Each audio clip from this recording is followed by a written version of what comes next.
오늘 우리에게 주신 하나님의 말씀을 창세기 15장 12절에서 18절 말씀입니다.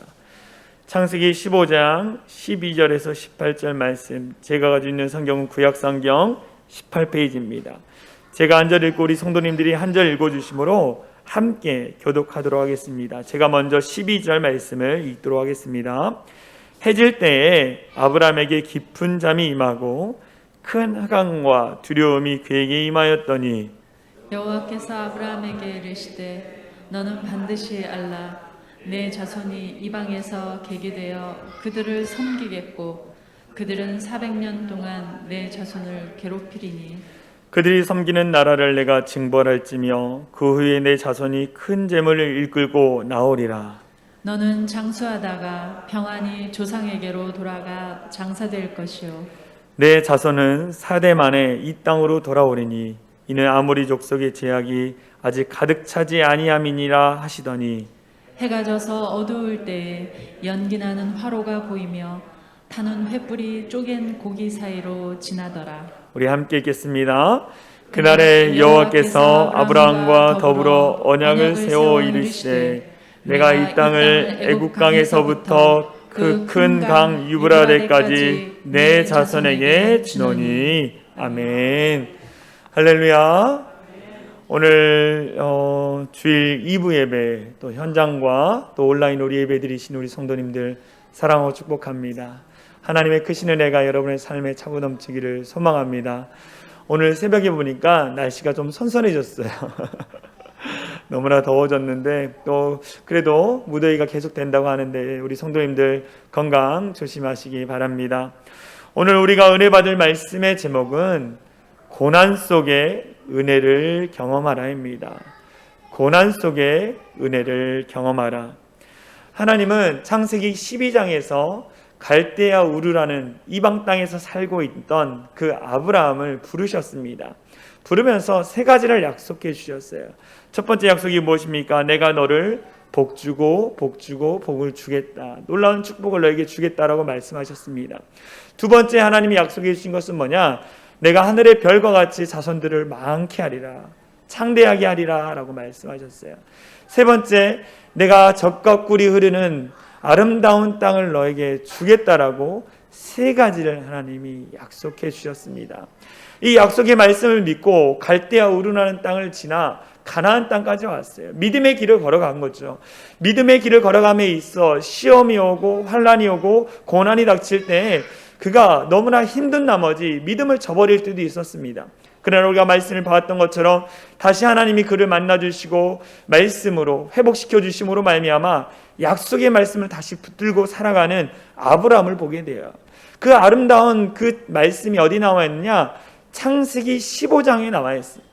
연약한 믿음으로 말미암아 낙심됐던 그 아브라함을 하나님이 만나주시고 그로 말미암아 다시 믿음의 길을 걸어가게 하신 하나님, 내가 너에게 약속한 그 말씀을 다시 새기며 다시 내가 하나님을 향하여 믿음으로 나아가겠습니다 하고 결단한 그 아브라함의 모습이 창세기 15장에 나옵니다.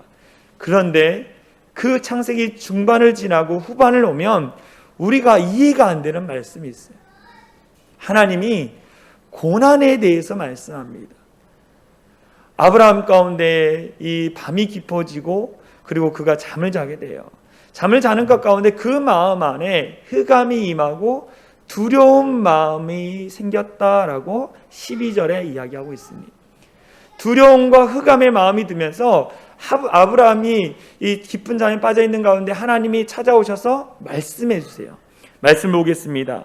창세기 15장 13절에 16절 말씀인데요. 제가 읽어드릴게요. 잠 가운데 빠져있는 그 아브라함에게 이렇게 얘기하죠. 여호와께서 아브라함에게 이르시되 너는 반드시 알라. 내 자손이 이방에서 객이 되어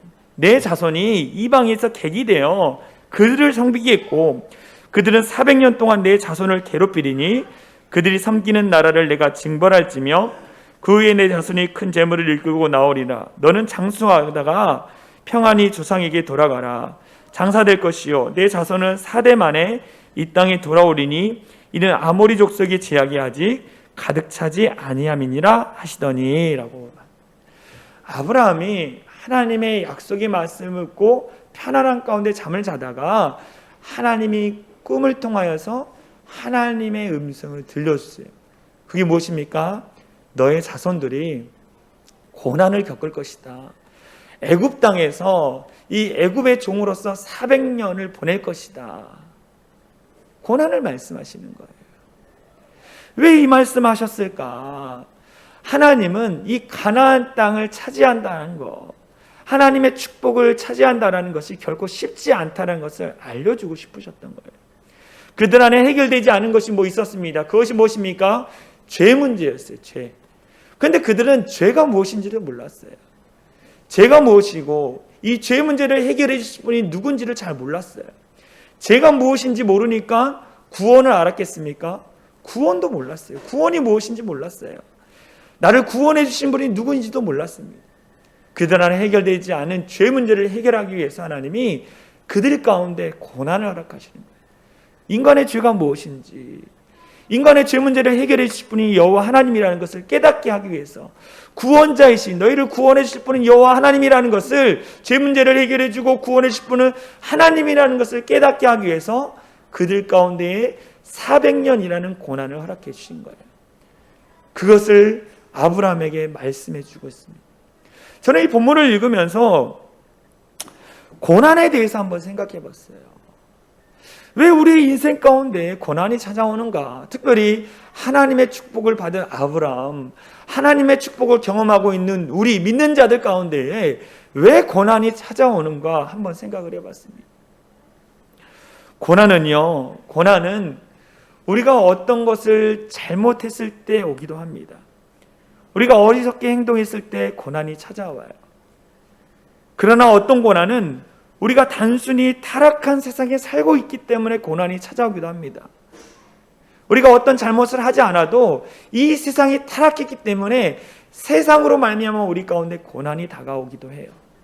더불어 나의 잘못과는 아무 상관없이 고난이 찾아오기도 합니다. 어떤 것입니까? 우리가 요즘 겪고 있는 코로나19. 내가 무엇을 하지 않았어도 정말로 이 전염병으로 말미암아 우리가 고난을 겪고 있지 않습니까? 질병이나 사고, 재난, 태풍, 지진 등 우리의 잘못이나 순종의 여부와 관계없이 고난이 우리 가운데 찾아오기도 해요. 그 밖에도 우리가 이 땅에서 거룩하게 살기로, 믿는 자답게 살기로 결단했을 때 무슨 일이 일어납니까?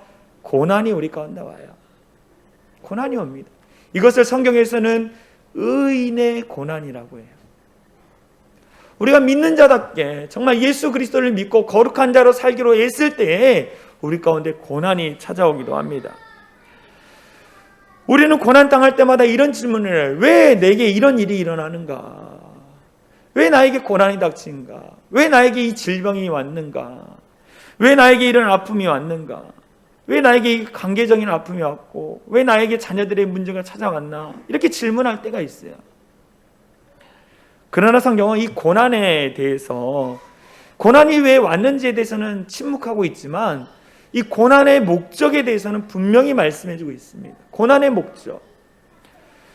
성경에서 하나님은 우리의 모든 고난을요, 우리의 유익을 위해서 사용하신다는 거예요. 우리에게 닥치는 고난은 우리의 유익을 위해서 하나님이 사용하신다는 거예요. 그것이 자연재해든 마귀의 시험이든 나의 잘못으로 인한 고난이든 하나님은 그 모든 고난을 우리의 유익을 위해서 사용하고 계시다는 거예요. 우리에게 주어진 고난을 통해서 하나님의 은혜를 경험하기 원하시는 거예요. 그 고난 가운데 도우시고 역사하시는 하나님의 은혜를 경험하기 원하시는 거예요. 아브라함에게 보여주신 환상, 아브라함의 자손들에게 닥친 그 고난은 무엇입니까? 이스라엘 백성들의 유익을 위해서 그 고난을 허락하신 거예요. 하나님의 약속의 백성, 거룩한 백성으로 거듭나게 하기 위해서 그 고난을 허락하신 거예요. 고난을 통해서 하나님의 은혜를 경험하길 원하시는 것이 하나님 아버지의 마음이에요. 고난 속에서 역사하시는 하나님의 은혜를 경험하길 원하는 것이 하나님 아버지의 마음이라는 거예요. 오늘 우리는 말씀을 통해서 고난 속의 은혜가 무엇인지, 고난 가운데 속해 있는 그 은혜가 무엇인지, 발견할 수 있는 은혜가 무엇인지 한번 찾아보려고 합니다. 첫 번째, 고난 속의 은혜는, 고난은 순종의 길을 걷게 합니다. 고난은 순종의 길을 걸어가게 하는 거예요. 시편 119편을 보면 이 119편을 쓴 이 저자가 수많은 고난을 당하고 나서 이렇게 고백합니다. 시편 119편 67절에 이렇게 얘기하죠. 같이 읽겠습니다. 시작. 고난 당하기 전에는 내가 그릇 행하였더니 이제는 주의 말씀을 지키나이다. 고난 당하기 전에 내가 그릇 행하였더니 이제는 내가 고난 당한 이후에 주의 말씀을 지키나이다 고백하고 있어요. 여기서 그릇 행하였더니 라는 말을 찾아보니까 죄를 많이 지었다라는 게 아니에요. 죄를 많이 지은 것이 아닙니다. 이게 뭐냐? 그릇 행하였다는 것은 뭐냐? 인생을 자기 마음대로 살았다라는 거예요. 자신의 유익을 위해 살았고 자기의 마음대로 인생을 산 것을 의미합니다. 이 시편 119편 저자는요, 이 소위 말하는 인생에 잘 나가는 사람이었습니다. 그의 인생은요, 모든 것이 자신의 계획대로 목표대로 이룬 사람이었습니다. 가정도 평안하고 자녀들도 문제가 없었고 사업도 잘 됐습니다. 완벽한 것은 아니었지만 만족할 만한 삶이었어요. 아쉬운 것이 하나도 없는 삶이었습니다. 믿음 생활을 하지만 마음에 특별한 감동이 없었어요. 교회 안에서 봉사를 하지만 최선을 다하는 헌신은 없었습니다. 그러면서 자신과 하나님과의 관계가 조금씩 멀어지고 있었어요. 우리가 요즘 코로나19로 인해 비대면 예배가 진행되면서 자유롭게 예배를 드리다 보니 가끔 예배도 빠지고 신앙생활도 자유롭게 되어지고 그러면서 하나님과의 관계가 멀어진 성도들이 많아지는 것을 보게 되어집니다. 시편 저자가 그랬다라는 거예요. 평안하다, 아무 문제 없으니 하나님과의 관계가 멀어졌어요. 근데 이 시편 저자는 그걸 몰랐어요. 관계가 멀어진 거를, 하나님과의 관계가 멀어진 걸 몰랐어요. 이 의미 이렇게 얘기해요. 고난을 당하기 전에 내가 그릇 행하였다니라는 말의 의미라는 거예요. 평안하니까, 문제가 없으니까 하나님과의 관계가 멀어진 것도 모르고 다른 길로 가고 있는 저자가 고백하고 있습니다. 그런데 어떤 일이 일어납니까? 갑작스럽게 고난이 닥치는 거예요. 갑작스러운 고난으로 인해 인생이 완전히 뒤바뀌어 버렸습니다. 갑작스러운 고난 때문에.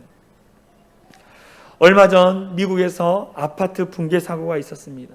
또 얼마 전 광주에, 전라도 광주에서 이 재건축 붕괴 사고가 일어났어요. 우리가 생각하지 못하는 일들이 일어났습니다. 사고를 당한 분들의 가운데 누가 그 아파트가 붕괴될 줄 알았습니까? 누가 그 재건축 건물이 버스를 덮칠 줄 알았습니까? 사고를 당한 분들이나 사고를 당한 분들의 가족들의 인생은 한순간에 무너졌습니다. 누구도 예상하지 못한 고난이 그들 가운데 찾아왔습니다. 그들의 인생은 어떻게 됐습니까? 한순간에 무너졌어요. 그 고난으로 말미암아 한순간에 무너졌습니다. 물론 내게 그런 일이 절대로 일어나지 않을 것처럼 살아갑니다. 그러나 그런 일들은 아무 때나 일어날 수 있어요. 나의 잘못과는 상관없이 찾아올 때가 있습니다. 그때 우리는 어떻게 합니까? 깨달아야 돼요. 고난이 내게 닥쳤을 때 네가 깨달아야 할 것이 무엇입니까? 내가 지금 어떤 길을 걸어가고 있느냐? 믿음을 가지고 하나님이 원하시는 순종의 길을 걸어가고 있느냐? 아니면 내 소견에 오른 대로, 내 마음대로 불순종의 길을 걸어가고 있느냐? 여러분들은 어떤 길을 걸어가고 있습니까? 얼마 전에 이 극동방송을 듣는데 마침 이 전화 상담을 하는 코너가 진행 중이었습니다. 여자 집사님 한 분이 전화하셔서 이렇게 말씀했어요. 목사님, 저희 남편이 시험에 들어서, 교회에서 시험에 들어서 교회를 몇 년째 안 나오고 있습니다. 정말로 저희 남편을 위해서 오랫동안 기도를 했는데도 돌아오지 않고 있네요. 어떻게 하면 좋을까요? 라고 상담을 요청했어요. 그 이야기를 들은 목사님이 이렇게 대답했어요. 남편이 돌아오도록 하나님께 끝까지 기도하십시오. 그리고 하나님이 어떠한 방법을 써서라도 그의 마음을 돌려달라고 기도하세요. 예를 들어 고난을 통해서라도 돌아오도록 기도하세요. 고난을 통해서라도 돌아오도록 기도하세요 라고 이렇게 상담을 해줬어요. 제가 그 방송을 듣는데요, 제 마음에 고난을 통해서라도 라는 말은 너무한 거 아닌가, 너무 심하게 말한 거 아닌가라는 제 생각이 들었어요. 그래서 이 부분을 가지고 기도하면서 생각해 보니까 이 고난을 통해서라도는 말이 성경적인 말이라는 것을 제가 깨달았어요. 고난을 통해서라도 돌아오게 하는 것, 그 말이 성경적이라는 거예요. 하나님의 관심은요, 하나님은요, 우리의 건강이나 우리의 물질보다 우리의 영혼에 더 관심이 있어요. 우리의 영혼이 돌아오기만 한다면 그 고난도 하나님은 주신다라는 거예요. 영혼에 관심이 있다라는 거예요.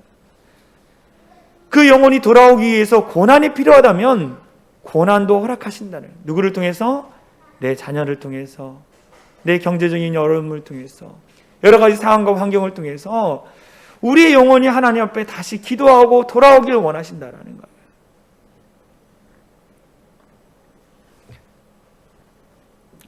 이 복음주의자 작가 C.S. 루이스 목사님이 이렇게 말했어요. 하나님은 우리의 즐거움 속에서 속삭입니다. 그러나 고난 속에서 그분은 외치십니다. 고난 속에서 그분은 외친다라는 거예요. 고난은 우리의 잠자는 영혼을 깨우는 하나님의 메가폰입니다. 우리의 영혼을 깨우는 것이 고난이라는 거예요. 믿음의 길을 같이 갈 수 있도록, 순종의 길로 갈 수 있도록 우리를 깨우는 것이 고난이라고 성경에서 분명히 말하고 있습니다. 시편 기자가 고난당하기 전에는 내가 그릇 행하였더니 내가 고난을 통해서 다시 하나님 앞에 나아갑니다. 다시 순종의 길로 나아갑니다. 누가 그랬습니까? 우리 예수님이 그렇게 하셨어요. 말씀을 보겠습니다. 히브리서 5장 8절 9절 말씀은 예수님이 순종을 통해서 어떤 일이 일어났는지 읽겠습니다. 같이 읽겠습니다. 시작. 그가 아들이시면서도 받으신 고난으로 순종함을 배워서 온전하게 되셨은즉 자기에게 순종하는 모든 자에게 영원한 구원의 근원이 되시고, 고난으로 순종함을 배워서, 예수님이 고난으로 순종함을 배워서 온전케 되시고 그 온전함을 통해서 영원한 구원의 근원이 되셨다라고 말씀하고 있네요. 우리 예수님도 고난을 통해서 순종을 배우셨어요. 그럼 우리는 어떻게 해야 합니까? 우리에게 닥친 그 고난을 통해서 순종함을 배워야 돼요. 하나님의 뜻이 무엇인지, 하나님이 원하시는 것이 무엇인지, 그래서 다시 그 믿음의 길을 걸어가는 거예요. 아브라함의 자손 이스라엘 백성들을 향한 마음이, 하나님의 마음이 이 마음이에요. 고난을 통해서 다시 순종하고 다시 하나님의 백성으로 살아가라라고 하나님이 말씀하신 내용이 오늘 본문 내용이라는 거예요. 우리가 고난을 통해서 순종함을 배워 온전함에 이르는 우리 사랑의 창일한교회 모든 성도들이 되어질 간절히 소망합니다. 두 번째, 고난 속의 은혜는, 고난은 하나님의 말씀을 깨닫고 경험케 합니다. 고난은 하나님의 말씀을 깨닫고 경험케 합니다. 시편 119편 71편에 보면 이렇게 나와 있어요. 고난당하는 것이 내게 유익이라. 고난당하는 것이 내게 유익이라. 이로 말미암아 내가 주의 율례들을 배우게 되었나이다. 저는 이 말씀을 읽으면서 고난당하는 것이 내게 유익이라는 거예요. 시편 기자가 얘기합니다. 고난이 내게 유익이다. 왜냐? 내가 주의 율례들을 배우게 되었다. 하나님의 말씀을 배우고 하나님의 말씀을 깨닫고 하나님의 말씀을 경험했기 때문에 고난이 내게 유익이라고 시편 저자가 고백하고 있는 내용입니다. 하나님의 말씀을 깨닫는다는 거, 하나님의 말씀을 경험한다는 거, 이건 뭐냐? 하나님의 말씀이 내 안에 들어와서 그 말씀을 체험하는 거예요. 체험하는 거. 같은 말씀이라도 그 말씀을 머리로 깨닫는 사람과 그 말씀을 삶의 자리 가운데 체험한 사람은 완전히 달라요. 신앙의 깊이가 다릅니다. 머리로만 아는 사람과 머리로 아는 것 끝나는 것이 아니라 그것을 경험하고 체험한 사람은 완전 신앙이 다릅니다. 우리가 아무리 제자 훈련을 하고 성경 공부를 하고 사역 훈련을 할지라도 삶을 통해 하나님의 말씀을 배우고 체험하지 않으면 믿음의 깊이가 깊어질 수가 없는 거예요. 우리는 삶의 고난을 통해서 하나님의 말씀을 깊이 깨닫고 경험하는 자들이 되어야 합니다. 제가 저의 인생을 되돌아보면서 내가 정말로 하나님의 말씀을 깊이 깨닫고 정말로 체험했을 때가 언제였나, 아주 깊게 체험했을 때가 언제였나 한번 생각해 봤어요. 그때가 언제였냐면 평안할 때가 아니라 고난의 때였습니다. 하나님의 말씀을 깨닫고 경험했을 때가, 정말 깊게 경험했을 때가 고난의 때였어요. 언제였냐면 2007년에 제가 결혼을 했습니다. 결혼을 했는데 너무 가난하니까 어디에 들어가 살았냐면 처가에 들어가 살았습니다. 처갓집에 들어가 살았어요. 그때 장인어른, 장모님, 처남, 또 저희 아내 이렇게 5식구가 작은 전셋집 방 3칸짜리 집에 들어가 살았습니다. 그런데 2010년에 이 집주인이 나가달라는 거예요. 나가달라는 거. 그래서 나가달라고 하니까 집을 알아보기 시작했습니다. 그때 저희 큰딸이 6개월이 지난 시점이었어요. 태어난 지 6개월이 지났어요. 근데 너무나 힘들었던 게 뭐냐면 당시 가지고 있던 그 전세금을 가지고 방 3칸짜리 전셋집을 구한다는 게 너무 어려웠습니다. 그래서 방법은 딱 하나였습니다. 저희 가정이 분가하는 거였어요. 근데 그 당시 제가 전도로서 사역을 하는데 105만 원을 받았습니다. 105만 원을 받았어요. 그리고 아나가 열심히 저축해가지고 이 통장에 있던 돈이 500만 원 정도 있었습니다. 여러분, 서울에 500만 원을 가지고 어디를 갑니까? 그래서 제가 생각했던 게 뭐냐? 사택을 주는 사역지로 가야겠다. 사택을 주는 교회를 찾아서 가야겠다 생각을 했습니다. 그러면서 하나님, 어떤 교회로 갈까요? 어떤 사역지로 갈까요? 기도하는데 하나님이 무엇을 생각나게 하셨냐면 제가 지금 담당하고 있는 교사 선생님들과 아이들을 생각나게 하셨어요. 그러면서 하나님이 사역지를 옮기는 것을 원치 않으신다는 마음을 주셨어요. 그래서 제가 기도했어요. 하나님, 그럼 우리 어떡해요? 갈 데가 없는데 어떡합니까, 하나님? 어떡합니까? 그때 마침 인터넷에 이런 게 올랐어요. 신혼부부를 위한 전세자금 대출이라는 홍보 문구가 보인 거예요. 뭐지? 그러면서 하나님이 주신 기회인가 알아봤더니 딱 저의 기준이 맞더라고요. 결혼한 지 5년 미만, 자녀가 1명 있어야 하고 청약 2년 이상, 무주택자 이런 기준이 있더라고요. 하나님이 주신 기회다. 그러면서 그것을 신청했습니다. 신청해서 사람들에게 기도 요청을 했어요. 기도 요청을 하는데 사람들이 이렇게 얘기하는 거예요. 전도사님, 그거 경쟁률이 너무 세가지고 안 될 거예요. 나는 기도 부탁을 했는데 안 된다는 이야기만 하는 거예요. 그래도 서류를 신청을 했습니다. 그러면서 하나님 앞에 기도하기 시작했어요. 기도를 하는데요, 기도가 안 돼요. 안 될까 봐. 그럼 당장 갈 데가 없는 거예요. 그 모든 상황과 그 기다림이 저에게 고난이 시작됐습니다. 제 마음에요, 어두운 마음이 들기 시작하는 거예요. 그러면서 이렇게 저한테 얘기했어요. 너는 왜 이렇게 가난하냐? 나는 왜 이렇게 가난하지? 부모님의 도움도 받지 못하고 결혼하여 가족들을 힘들게 할까? 사역자의 길을 간다는데 왜 가족을 고생시키나? 막 여러 가지 마음이 내 마음을 막 짓누르기 시작했어요. 그러면서 이대로는 안 되겠다. 그러면서 하나님 앞에 다시 기도하고 말씀을 읽기 시작했어요. 말씀을 읽는데 이 말씀이 저의 딱 눈에 보였습니다. 이사야 41장 10절 말씀. 이사야 41장 10절 말씀인데요. 제가 읽어드리겠습니다. 두려워하지 말라. 내가 너와 함께함이라. 놀라지 말라. 나는 내 하나님이 됨이라. 내가 너를 굳세게 하리라. 참으로 너를 도와주리라. 참으로 나의 의로운 오른손으로 너를 붙들리라 라는 말씀이었어요. 내가 너를 도와주리라. 내가 너를 도우리라. 내가 너를 도우리라. 이 말씀이 계속 내 마음에 새기는 거예요. 아, 하나님이 도우시는구나. 열심히 기도했어요. 여러분 어떻게 됐을까요?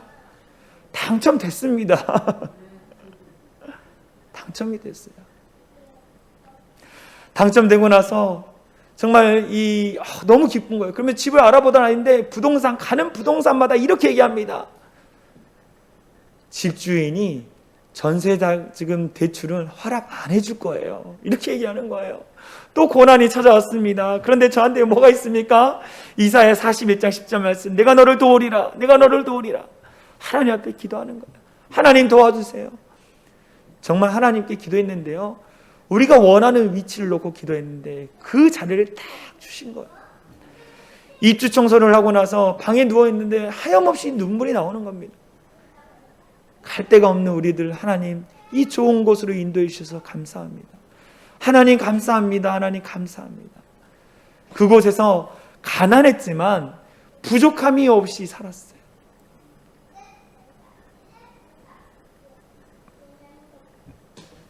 그때 그 고난의 때 정말로 다 막혀있던 그 상황 가운데 하나님을 깊게 경험한 거예요.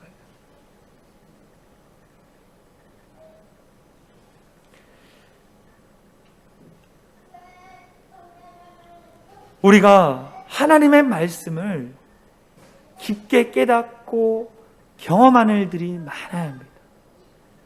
고난의 사람 욥은 이렇게 고백했어요. 자신이 고난을 겪은 후에 이렇게 얘기하면 욥기 42장 5절에 내가 주께 대하여 귀로 듣기만 하였사오니 내가 이전에는 주님을 귀로만 들었다. 하나님이 어떤 분이 귀로만 들었다. 그러나 이제는 눈으로 주를 배움나이다.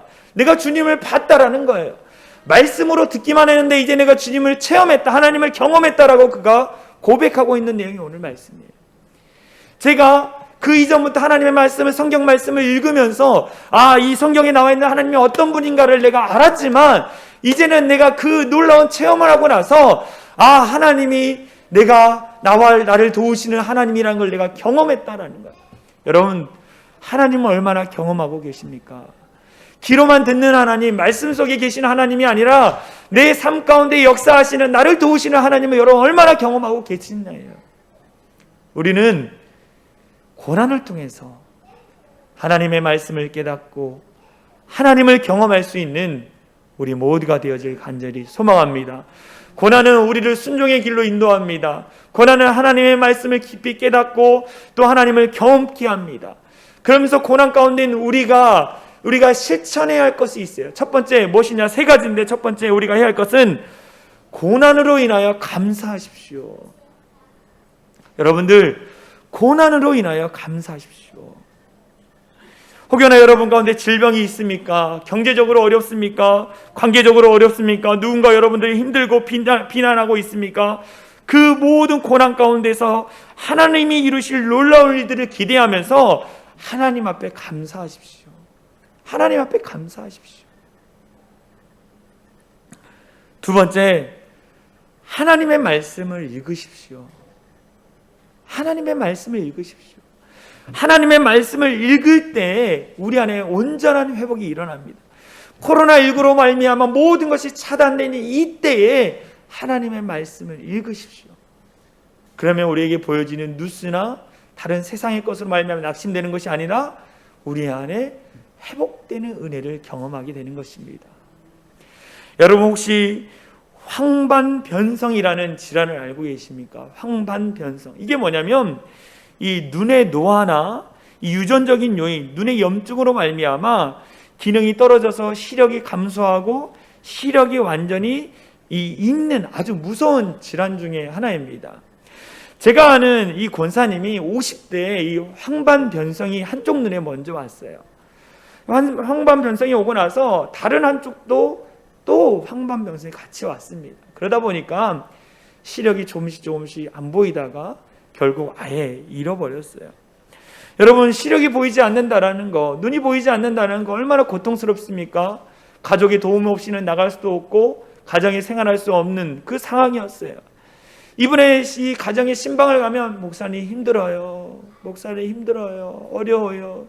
늘 힘들고 늘 어렵다는 이야기를 늘 저에게 이야기하신 분이었어요.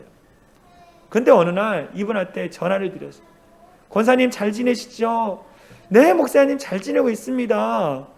오늘 목소리에 힘이 있으시네요. 네, 너무 좋아요. 이러시는 거예요. 무슨 일이지? 오늘 신방을 가도 될까요? 그러니까 오세요. 그러는 거예요. 그 가정을 들어가는데요, 성경 말씀이 다 울려 퍼지는 거예요. 성경 말씀이 울려 퍼지는 거예요. 시력을 잃어서 성경을 읽지 못하니까 자녀들이 성경 그 전자성경 기계를 사줘서 성경 말씀이 계속 울려 퍼지도록 틀어놓은 거예요. 목사님, 말씀을 못 봤는데 말씀을 들으니까 힘이 나요. 목사님 너무 좋아요. 이렇게 무엇을 말씀하고 있습니까? 말씀은 우리를 회복시킨다라는 거예요. 고난의 때에 말씀을 읽고 말씀을 들어야 합니다. 그때 우리의 영이 회복되는 거예요. 마지막 우리가 실천해야 할 것은 뭐냐? 고난을 통하여 경험한 하나님의 은혜를 이웃들과 나누십시오. 고난을 통하여 경험한 은혜를 간증하십시오. 과거에 하나님이 나를 이렇게 치유해 주셨다. 과거에 내가 아무것도 없었는데 하나님이 나에게 복 주고 복 주셔서 그 고난 가운데 내가 다시 일어나게 됐다. 내 사업장 가운데 부도를 맞아서 다 잃었지만 그러나 하나님 나를 도와주셔서 다시 일으켰어요. 지금 이 자리에 내가 있다라는 놀라운 간증들을 여러분 주변들에게 나누십시오. 그럼 어떡할까요? 주변의 사람들이, 고난 가운데 있는 사람들이 하나님이 도우시는구나. 그럼 하나님 앞에 도움을 구해야겠다. 하나님 앞에 기도해야겠다. 다시 믿음이 생기는 거예요. 여러분들 간증하십시오. 이 자리에 앉아 계신 분들 얼마나 많은 고난 가운데 있었습니까? 그 고난을 또 헤쳐나가셨습니까? 간증하십시오. 그러면 여러분과 같이 과거에 경험했던 그 고난을 겪고 있는 분들이 그 자리에서 일어날 거라는 거예요. 이런 고난의 간증을 담은 찬양이 있습니다. 그 찬양이 뭐냐면 왜 나만 겪는 고난이냐고 라는 찬양이에요. 왜 나만 겪는 고난이냐. 이 찬양은요, 고난 중에 있는 사람들에게 정말로 힘이 되는 찬양이었습니다. 이 찬양을 쓰신 분이 누구냐? 김석균 목사님이라는 분이에요. 이분이 이 찬양을 쓰게 된 배경이 있습니다. 이 김석균 목사님이요, 뇌성마비 장애를 가지고 있는 자매님과 늘 편지를 주고받는 사이였습니다. 서로 기도해주고 위로해주고. 근데 이 뇌성마비 장애를 갖고 있는 자매가 아주 감동적인 내용을 써서 이 목사님께 편지를 보내줬어요. 이 편지의 내용이 이거였습니다. 아주 가난한 한 집사님이 이사를 했어요. 가난한 집사님이 이사를 했습니다. 새빵살이였습니다. 초등학교에 다니는 아들 둘이 어찌나 장난이 심한지 신발을 사다 주면 한 달을 채 신지 못했다고 합니다. 신발이 그러는데 옷이야 뭐 말할 수 있겠습니까? 아무리 빨아대도 도무지 될 수가 없는 거야. 그래서 이 가난한 집사님이 이사 다음날 이 중고 이 가전제품을 파는 데 가서 중고 세탁기를 딱 하나 사가지고 집 안에 들어오고 있었습니다. 그때 그 집 주인 아주머니가 웬 세탁기예요? 라고 이렇게 질문을 한 거예요. 그러니까 이 가난한 집사님이 이렇게 얘기했습니다. 네, 중고 세탁기 한 대 샀습니다. 애들이 워낙 번잡스러워서 당할 수가 있어야죠. 글쎄 얼마나 뛰어다니는지 신발이 한 달을 못 가네요. 한 달을 못 가네요. 이렇게 얘기하니까 그 집주인 아주머니가 갑자기 울면서 집 안으로 뛰어들어가 버린 거예요. 이 가난한 집사님이 내가 뭘 잘못했나 생각하면서 고민하고 있을 때 그 집 주인 남편이 나와서 이렇게 얘기했어요. 아닙니다. 부인께서는 아무 잘못도 없습니다. 우리에게 6살 난 아이가 있는데 지금껏 걷지도 못합니다. 이 아이에게 신발을 신겨 걷게 보는 게 저희들의 소원입니다. 라고 이렇게 얘기를 해준 거예요. 가난한 집사님이 몇 번이나 죄송하다고 말하고 집에 들어와서 하나님 앞에 무릎을 꿇고 기도했어요. 하나님, 아이들의 신발을 빨리 닿게 해주셔서 감사합니다. 이것을 불평한 저를 용서해 주세요 라고 기도한 거예요. 그 감동적인 편지의 내용을 보고 나서 이 목사님이 이렇게 아름다운 찬양을 지었습니다. 요즘 참으로 힘들고 어려운 시기를 보내고 있어요. 그럼에도 불구하고 이 고난 가운데 우리의 손을 잡아주시고 우리에게 힘내라고 늘 말씀해 주신 그 하나님, 그 하나님을 바라보면서 이 고난을 잘 헤쳐나가는 우리 사랑의 창이란 교회 모든 성도들이 되어지길 간절히 소명합니다. 이 시간 우리 같이 찬양했으면 좋겠어요. 왜 나만 겪는 고난이냐고 불평하지 마세요. 고난의 뒤편에 있는 주님이 주실, 고난의 뒤편에 계신 주님이 주실 축복을 미리 보면서 감사하세요. 왜 이런 슬픔을 찾아왔는지 원망하지 마세요. 당신은 잃은 것보다, 내가 잃은 것보다 주님께 받은 은혜 더욱 많음에 감사하세요. 이 찬양의 가사가 우리의 가사가 되어지길 간절히 소망합니다. 우리 함께 찬양했으면 좋겠어요.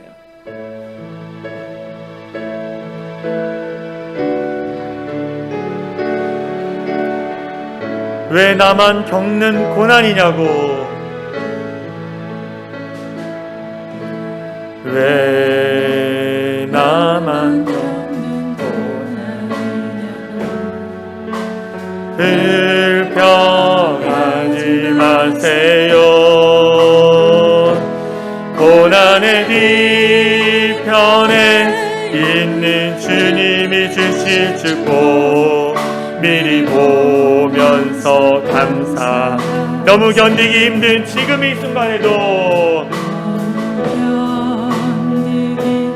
힘든 지금 이 순간에도 주님이 일하고 계시자. 남들은 지쳐 앉아 있을지라도, 지쳐 앉아 있을지라도 당신만의 힘을 내세요. 힘을 내세요. 힘을 내세요. 힘을 내세요. 주님이 손 잡고 계시잖아요.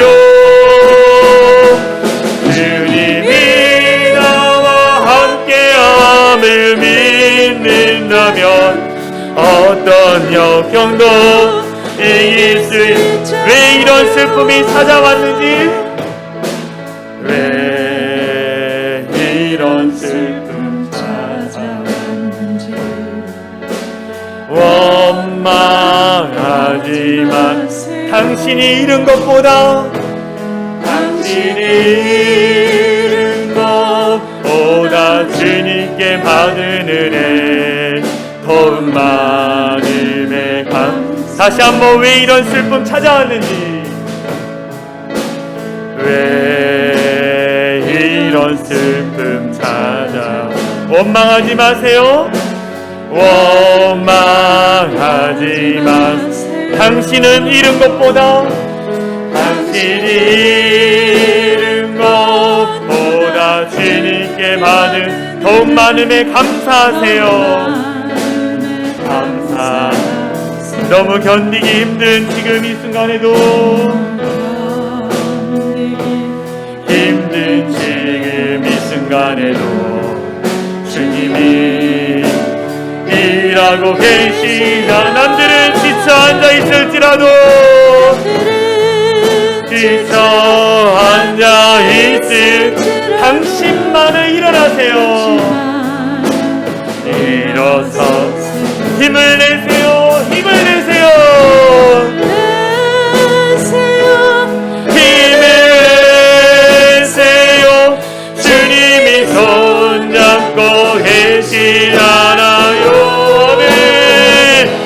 주님이 나와 함께함을 믿는다면 어떤 역경도 이길 수. 힘을 내세요.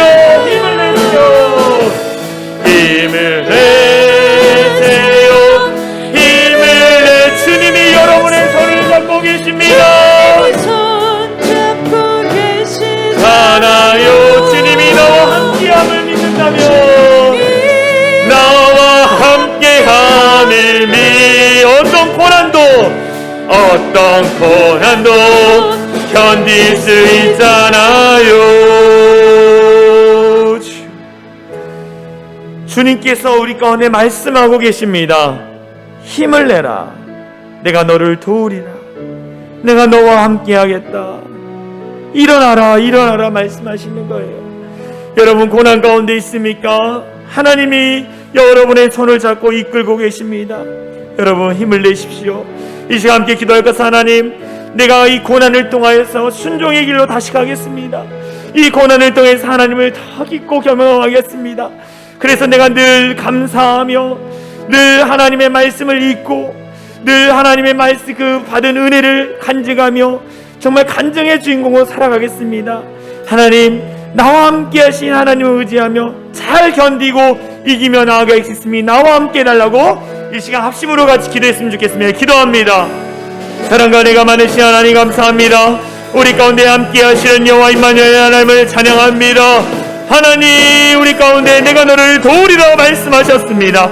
하나님, 내가 너와 함께 하겠다고 말씀하셨습니다. 우리에게 힘주시고 능력 주시는 하나님을 의지하며 믿음의 자리 가운데 걸어갈 수 있는 우리 모두 될 수 있도록 하나님이 함께하여 주시옵소서. 힘을 내라. 내가 너와 함께 하겠다. 내 너와 함께를 인도하겠다고 말씀하신 그 놀라운 주님의 은혜 가운데 온전히 거할 수 있는 우리 모두에게 하여 주시옵소서.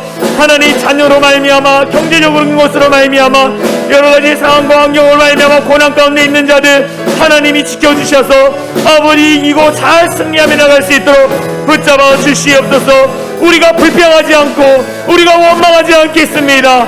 하나님 미리 감사하며 하나님 앞에 더 많음에 감사하며 나갈 수 있도록 인도하여 주시옵소서. 하나님, 우리 입술에 하나님의 역사와 하나님의 기적과 하나님의 일하심을 더욱더 경험할 수 있도록 인도하여 주시옵소서. 더 가까이 주님을 바라보며 믿음 안에서 승리하며 나갈 수 있는 우리 모두가 될 수 있도록 우리에게 능력의 능력을 더하여 주시옵소서.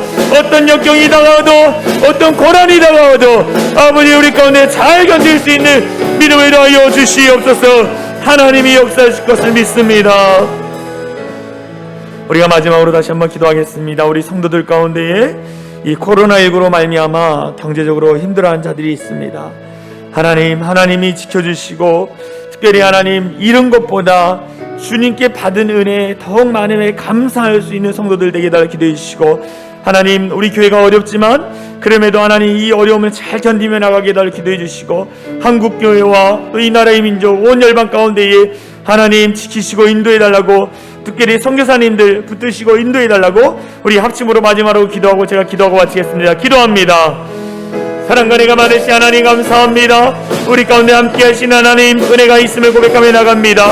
우리 성도들 어느 곳에 있든지 지키시고 보호하여 주시옵소서. 어려움 나가지 않게 하여 주시고 하나님의 손이 그들 가운데 함께 하여 주셔서 이기며 승리하며 나갈 수 있도록 붙들어 주시옵소서. 특별히 우리 교회가 선교하는 선교지와 온 열방의 땅 가운데 이 코로나의 위협과 어려움 속에서도 잘 견디며 나갈 수 있도록 인도하여 주시옵소서. 질병 때문에 아파하는 자들 하나님 아버지 여러가지 상황 환경 자녀의 문제로 말미암아 힘들어하는 모든 자들 가운데 주님이 함께하여 주셔서 이길 수 있는 믿음을 더하여 주시옵소서. 하나님이 함께하심을 믿고 고백하며 이 어려운 가운데 승리하며 나갈 수 있는 교회들 될 수 있도록 역사하여 주시옵소서.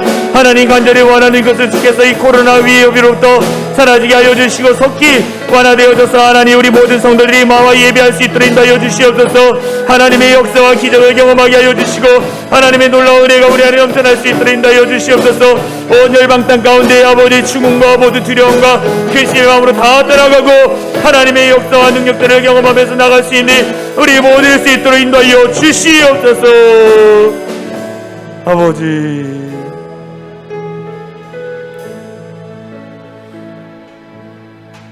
사랑과 은혜가 많으신 하나님, 주님 손 붙잡고 나아갑니다. 우리가 주님의 손을 놓지 않게 하여 주시옵소서. 그래서 이 고난할 때 주님의 인도하신 가운데 잘 견디고 이겨나갈 수 있도록 인도하여 주시옵소서. 하나님, 이 고난할 때 하나님 우리 입술 가운데에 죄를 범하지 않게 하여 주시옵소서. 불평하지 않게 하여 주시고 원망하지 않게 하여 주시옵소서.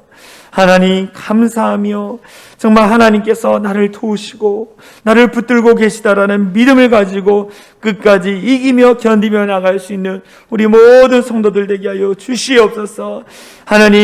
하나님께서 내가 너를 도우리라 라고 말씀하셨습니다. 분명히 도우고 계시는 그 하나님 바라볼 수 있는 믿음의 믿음을 더하여 주시옵소서. 그래서 정말 하나님이 나를 도우시고 이끄시고 있다는 그 분명한 확신을 가지고 믿음의 길을 다시 회복하며 달려갈 수 있는 우리 모든 성도들 될 수 있도록 역사하여 주시옵소서.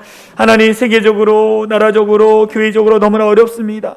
잘 이기게 하여 주시고 속히 코로나19의 이 위협과 어려움 속에서 우리가 해방될 수 있도록 주여 은혜를 베풀어 주시옵소서. 불쌍히 여겨 주시옵소서.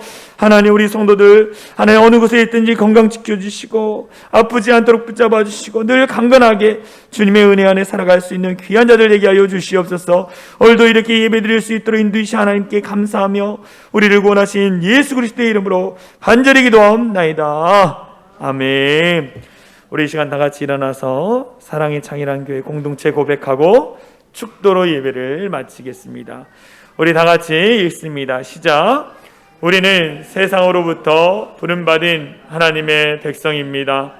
또한 세상으로 보냄받은 그리스도의 제자입니다. 보냄받은 소명자로서 하나님을 기쁘게 찬양하는 성령 충만한 예배자가 되겠습니다. 진리를 배우고 수호하는 은혜에 빚진 훈련자가 되겠습니다.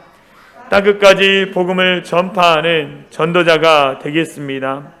이웃의 아픔을 함께하는 치유자가 되겠습니다.